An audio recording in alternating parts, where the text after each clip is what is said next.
Hello বন্ধুরা, কেমন আছেন সবাই? আশা করি সবাই ভালো আছেন। বন্ধুরা, আমাদের গল্পগুলো যদি ভালো লাগে অবশ্যই লাইক করবেন, কমেন্ট করে জানিয়ে দেবেন।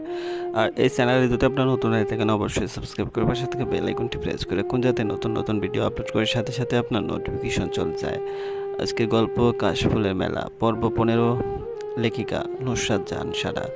অনু সকালে ঘুম থেকে উঠে ফ্রেশ হয়ে নিচে গেল। আবির এখনও ওঠেনি, বুয়াও আসেনি। অনু নিজেই সকালে নাস্তা বানাতে শুরু করলো। হালকা পাতলা নাস্তা রান্না শেষ করে অনু আবিরের রুমের দিকে হাঁটা দিল।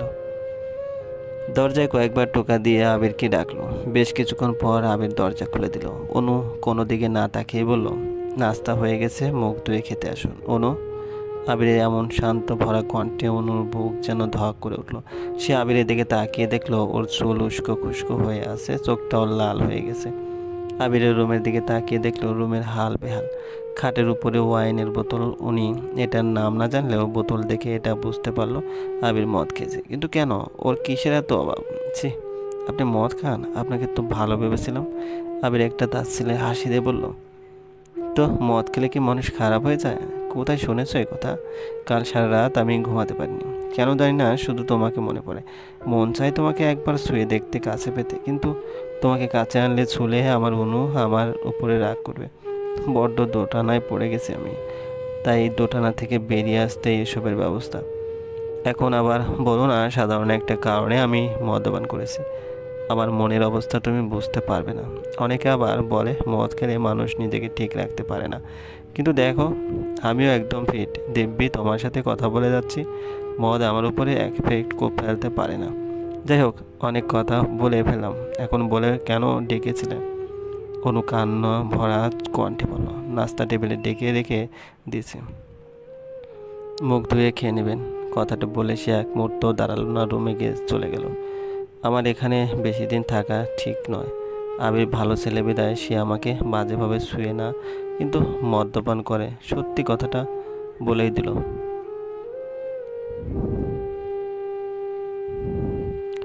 আমাকে বাজেভাবে ছুঁয়ে না, কিন্তু মদ্যপান করে, সত্যি কথাটা বলেই দিল। বেচারা হয়তো নিজেকে অনেক কষ্টে কন্ট্রোল করে রেখেছে।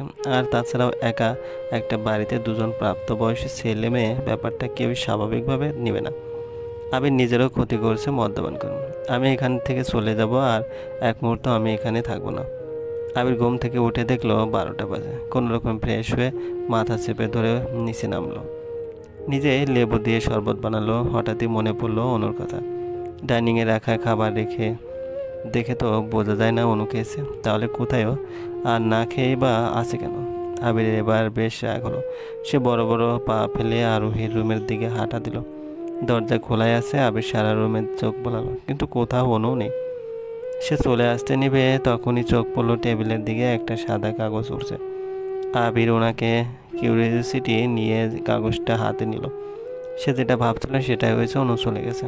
যাওয়ার আগে আবার ভাঙা ভাঙা হাতে লিখেও গেছে, প্রিয় আবির, আমাকে স্বার্থপর ভাববেন না দয়া করে।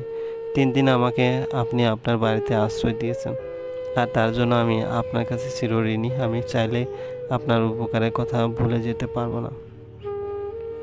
আর আমার উপর কারোর জন্য আমি আপনাকে প্রতিদান স্বরূপ অনেক বড় একটা উপহার দেব। আমি জানি আমি অনেক বড় অন্যায় করেছি, আপনাকে না বলে চলে এসেছি। বিশ্বাস করুন, আমি যাওয়ার আগে আপনাকে অনেক ডেকেছি, কিন্তু আপনি দরজা খুলেননি। আমি এখন কোথায় যাব তা আমি নিজেও জানি না, তবে বেঁচে থাকলে আবারও দেখা হবে। আর একটা রিকোয়েস্ট, সব সময় নিজের খেয়াল রাখবেন। একদিন মদ খেয়েছেন আর খাবেন না। ভালো থাকবেন, আল্লাহ হাফেজ। স্মৃতি, অনু। আবির লেখাগুলো পড়ে কাগজটা কুচি কুচি করে ছিঁড়ে ফেললো। কে হও তুমি আমার যে আমি তোমার কথা মানব? কেন এরকম স্বার্থপরের মতো চলে গেলে অনু, বলো? আমি যদি কোনো অন্যায় করে থাকি তাহলে আমায় বলতে, আমি শুধরে নিতাম। কিন্তু আমি ঘুমে থাকা অবস্থায় তুমি পালিয়ে গেলে, এটা কি ঠিক করেছো তুমি? আর কি বললে প্রতিদান দেবে? তোমাদের মতো মেয়েদের কাছ থেকে প্রতিদান আশাই করা যায় না। যখন দেখলে তোমার স্বার্থ ফুরিয়ে গেল তখনই পালিয়ে গেলে।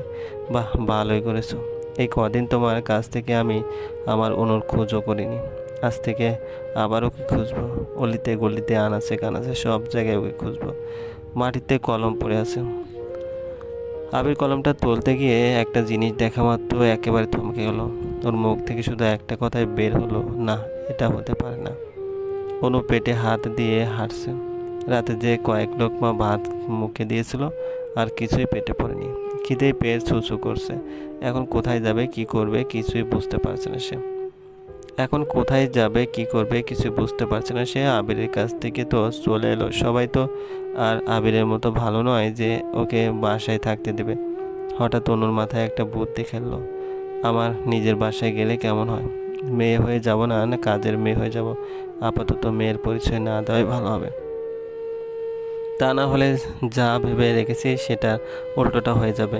ভাগ্যিস আবির সেদিন ওনাদের ঠিকানা বলেছিল। আবিরের কথা মনে হতেই অনুর মুখটা কালো হয়ে গেল। সত্যি আমি ওর সাথে খুব বড় ভুল করেছি। আসার সময় ওকে দেখে আসা উচিত ছিল, কিন্তু আমি বা কী করব? ওকে যদি বলেও আসতাম তাহলে ও আমায় আসতে দিত না। এক কথায় হিতে বিপরীত হয়ে যেত। আবির এখন কি করছে কে জানে। আবিরের দেওয়া ঠিকানায় পৌঁছাতে পৌঁছাতে বেলা 2টা বেজে গেল। অনু এখন তারই বাসার সামনে দাঁড়িয়ে আছে। কথাটা ভাবতেই অনুর মনে খুশির বন্যা বয়ে গেল। দরজার সাথে লাগানো সাইনবোর্ড, তার মাঝে সুন্দর করে লেখা ঈশান খান নামটা জ্বলজ্বল করছে। অনু একবার লেখাটাতে হাত বুলালো। এই প্রথম সে তার মা বাবা ভাইকে সামনাসামনি দেখতে পারবে। অনু হাত দেরি না করে কলিং বেল চাপলো। মধ্যবয়সী একজন মহিলা এসে দরজা খুলে দিল। মহিলাকে দেখে সে থতমত খেয়ে গেল। মহিলাটি অনুকে বেশ কিছুক্ষণ স্ক্যান করে বলল, তোমাকে জানি কোথায় দেখেছিলাম। হ্যাঁ, মনে পড়ছে। তোমাকে তো আমি আবিরদের বাড়িতে দেখেছিলাম। তুমি তো ওদের বাড়ির কাজের মেয়ে, রাইট? হ্যাঁ। তাহলে এখানে কি চাই? অনু কেন দিশা না পেয়ে বলল, আসলে আমার কাজ চাই। আবির বাবু আমাকে বিদায় করে দিয়েছে। এখন যদি কোনো কাজ না পাই তাহলে যে আমায় না খেয়ে থাকতে হবে। দয়া করে আমাকে কাজে নিন। বেতন স্বরূপ দুবেলা দুমুঠো ভাত হলেই চলবে। আচ্ছা ভিতরে এসো, আমি ভেবে দেখছি। অনু বাসার ভিতরে গিয়ে একেবারে এত বড় বাড়ির মেয়ে এসে চারদিকে শুধু দামি আসবাবপত্র। অনু চোখ পড়ল সেন্টার টেবিলের উপরে রাখা ফুল ব্যাসের উপর। ব্যাসটাতে প্লাস্টিকের অর্কিড ফুল। অনু ফুলগুলো হাতিয়ে দেখছে। এ মেয়ে, কে তুমি? আর এসবে হাতেই বা দিচ্ছ কেন? অনু মুখ তুলে তাকিয়ে দেখলো সেদিনের ছেলেটি যাকে ও আবিরদের বাসায় দেখেছিল। ও নিজেরই ছোট ভাই আদিল খান। এভাবে তাকিয়ে আছেন কেন? আর এসব জিনিসে একদম হাত লাগাবেন না বলে দিলাম। এগুলো আমার প্রিয় ফুল, আমি কাউকে এসব ছুটে দেই না। অনু মাথা নাড়িয়ে না করলো। সিঁড়ির দিকে চোখ পড়তে দেখলো একজন মধ্যবয়স্ক লোক নিচে নামছে। অনু লোকটাকে চিনতে পারলো না, তাই আদিলকে বলল, উনি আমার বাবা ঈশান খান। অনু অবাক হয়ে ওর বাবার দিকে তাকিয়ে আছে। সেদিন আরশি বা ইয়ান কাউকেই অনু ভালো করে ফলো করেনি। আবিরের মাধ্যমে শুধু এটুকুই জেনেছিল যে ঈশান খান এসেছিল। মন চাচ্ছে গিয়ে বাবাকে দুহাতে জড়িয়ে ধরতে, কিন্তু মা কোথায়?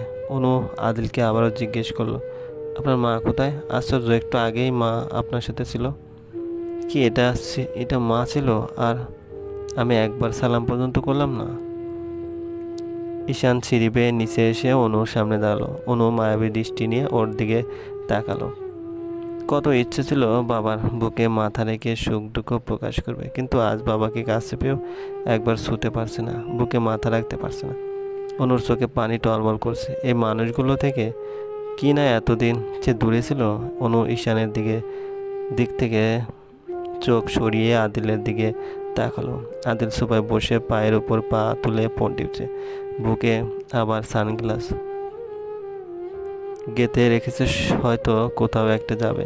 বাবার মতোই সুন্দর হয়েছে। অনুর খুব ইচ্ছে করছে নিজের ভাইটাকে আদর করতে, মাথায় হাত বুলিয়ে দিতে। আপাতত সে খুব কষ্টে নিজের ইমোশনটাকে কন্ট্রোল করে রেখেছে। ঈশান বেশ গম্ভীর গলায় বলল, চলবে। গল্পটি ভালো লাগলে অবশ্যই লাইক করবেন, কমেন্ট করে জানিয়ে দেবেন। ধন্যবাদ, ভালো থাকবেন।